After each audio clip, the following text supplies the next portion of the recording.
Logan the Layman Critic here. It's October, which means it's time to dig out the scary movies. Today I'll be doing a personal ranking of one of my favorite horror movie franchises, A Nightmare on Elm Street. For a series that cranked out 6 films in an 8-year period just during its peak alone, the Nightmare movies are consistently imaginative. Even the lesser entries have something to offer conceptually. They don't always work, but this is the least formulaic of the three slasher icons. And in fact, I don't even consider A Nightmare on Elm Street to really be a slasher. In the 80s, it was probably an appropriate label. It shares many of the same tropes, but Freddy's very different. He's spectral rather than physical. He's a talker. He doesn't use everyday items or tools to kill, he uses fear. A Nightmare on Elm Street is perhaps better identified as a violent ghost story rather than a slasher. But regardless of how you choose to classify it, it's a fun series to watch, so let's talk movies. Ugh. Every time I have my annual viewing of the Nightmare series, I dread getting to this one. It's absurdly cartoonish. The decision to turn Springwood into a Twin Peaks imitation strains suspension of belief. Absolutely no effort was made to have Freddy be scary, to the point that when the kids first see him, they show no sign of fear whatsoever. It's an absolute travesty. Freddy's supposed final death lacks the impact of attempts from previous films. Going into Freddy's backstory was unnecessary and took away much of the character's mystique. Oh, and the 3D is stupid and ham-fisted in execution. The only things worthwhile about Freddy's Dead are Lisa Zane and Yaphet Kotto. They're the only good reasons to watch this flaming turd. For being the house that Freddy built, New Line really gave him the short end of the stick in this. He has 1 kill in this movie. 1. Jason gets the rest. How in the world did that go unchallenged? This movie's identity is closer to Friday the 13th than it is A Nightmare on Elm Street, but it doesn't do much justice to either. There's lots of stupid things in it. Jason gets tranquilized even though he's undead. Also, he dreams. The Elm Street house looks good as new, even though it had been a complete dump since part 3. Freddy fights like he's a pro wrestler. There's randomly placed gas tanks at Camp Crystal Lake. I could probably keep going, but we still have 7 more films to cover. Freddy vs. Jason was a fan's dream that turned into a nightmare, and not the good kind either. There are things to like about this remake, just not enough to make it a good film. Jeff Cutter's cinematography reflects its $35 million budget. It looks great. It's well cast. Jackie Earle Haley brings Freddy back to his roots, right down to the character being a child molester as Wes Craven had originally intended. The humor is mostly gone, but when it is there, it's pitch black. This may well be the darkest the character has ever been. Introducing micronaps into the plot was the best creative addition. From there, the problems start. Freddy's makeup, while more realistic, severely limits Haley's ability to emote. Much of the character's lines are pulled from previous movies, as well as some of the nightmare imagery and kills. What's worse is that these aren't even improved upon. In fact, they're worse. The ceiling kill is so horrendously over the top that it comes across as parody. Freddy coming through the wall to get Nancy is done through glaring CG, when it was so much more effectively realized through the practical effects of the original. When Freddy scrapes his claws across the pipes, sparks fly. It's like the director wanted to turn everything up to 11, and ended up missing what made the original work so well. Because of this hatchet job, we probably won't get another Nightmare film for at least 10 years. Wes Craven's New Nightmare is an odd animal to define. I don't consider it a true sequel. It's not set within the continuity of the previous films, and they are recognized as being just that in the plot, films. Freddy isn't real either. Rather, it's an evil entity that has taken on Freddy's form.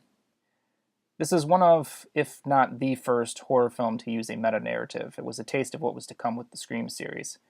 I'm generally not a fan of metafiction, and I would have preferred if Craven had made a conventional sequel that implemented the themes he wanted to use. They are interesting themes, like reflecting on the social effect of violence and entertainment. It's definitely a more cerebral film, and I guess that's why I find it to be one of the weaker efforts. It's never scary, and many of the horrific moments are just callbacks to the original. As metafiction and a think piece, it works. As a Nightmare sequel, I think it falls short. But at least Freddy doesn't act like he's out of Looney Tunes. Part 4 was the height of the Freddy craze. It was the most successful film in the franchise until Freddy vs. Jason. It's also when the rot began to set in. Freddy is brought into regular lighting, which greatly diminishes the character's menace.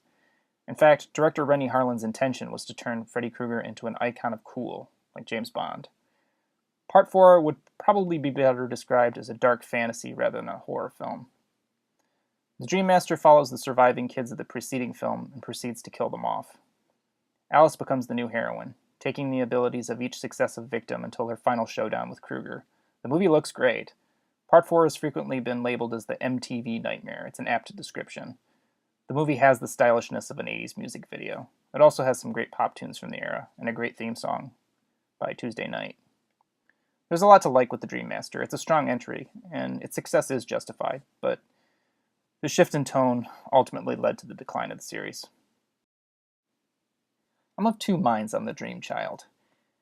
I hate that they stopped making Freddy scary, and that his makeup work took a noticeable dip in quality. But in a weird way, this is also the darkest entry. We get flashbacks to Amanda Krueger getting trapped in the asylum. Freddy's plot of corrupting Alice's child while still in utero was a fresh, new angle. The movie taps into some touchy subject matter, obsessive parenting, teen pregnancy, abortion, eating disorders. It's not making any real statements of position on these issues, but it's surprising that a film like this would be bringing them up at all. The kills have been reduced to 3, all of which are imaginative but vary in effectiveness.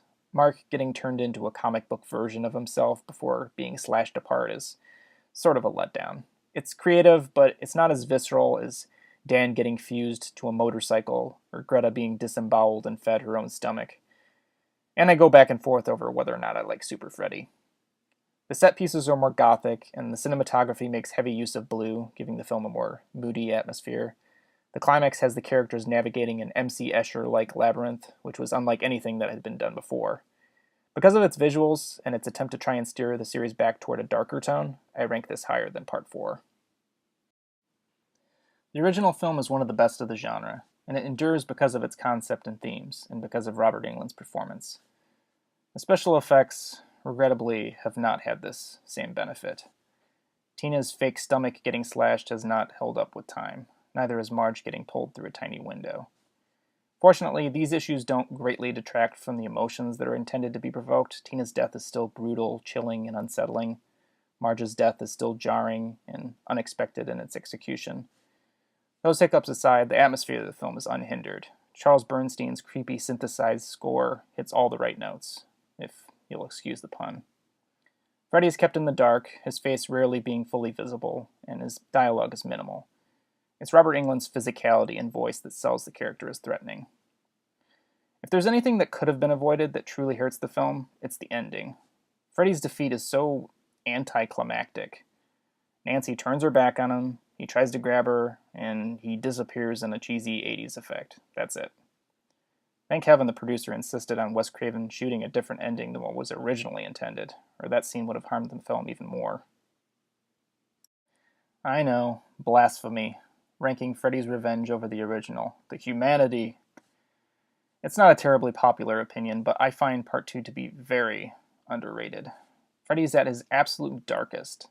The scene where he murders Grady is one of the character's best moments. The pool party scene is awesome and has my absolute favorite one-liner from Freddy. Kevin Yeager improved on the makeup design by giving Freddy a hooked nose and reddish eyes. The latter, unfortunately, didn't survive into the subsequent films. I think the makeup in this movie has yet to be topped. Now, you can't talk about this film without mentioning the gay element. That director Jack Shoulder was completely oblivious to it boggles my mind. In any case, the subtext was a bold move on the part of writer David Chaskin. At a time when AIDS was getting more and more press and homosexuality was still a taboo subject, Freddys Revenge was fairly unique in its approach at tapping into the insecurities of teenage sexual identity. It might be heavy-handed in execution, but I doubt anyone else was doing it at the time. Part 2 is a much more innovative film than it's given credit, especially when you consider that this was both a sequel and a slasher film, neither of which were regarded with much credibility by critics in its heyday. Part 3 is where the series hit its highest point, creatively speaking. It set a precedent for more visually daring dreamscapes and more imaginative ways for Freddy to deal death out. The core characters are all memorable and likable, when intentional. Bringing back Nancy and her father was a good choice. It gave a stronger sense of continuity to the original and allowed for a narrative foundation to build off of. The introduction of dream powers kept the series from going stale by constantly having helpless victims just waiting to get sliced and diced. This was the first film to have Freddy kill his victims by tapping into their private fears and desires, lust, drug addiction, those sorts of things. Freddy is still relatively scary, though it's diminished some from the previous 2 movies. Most notably, this is when the gallows humor took a more prominent place in the character's personality. even though I prefer this aspect taking a back seat, Dream Warriors doesn't go too far with it. Above all, Part 3 is the best of the series because it's so fun. That's it. I hope you enjoyed this. I plan on doing one more list video for October, so stay tuned. Thanks for watching.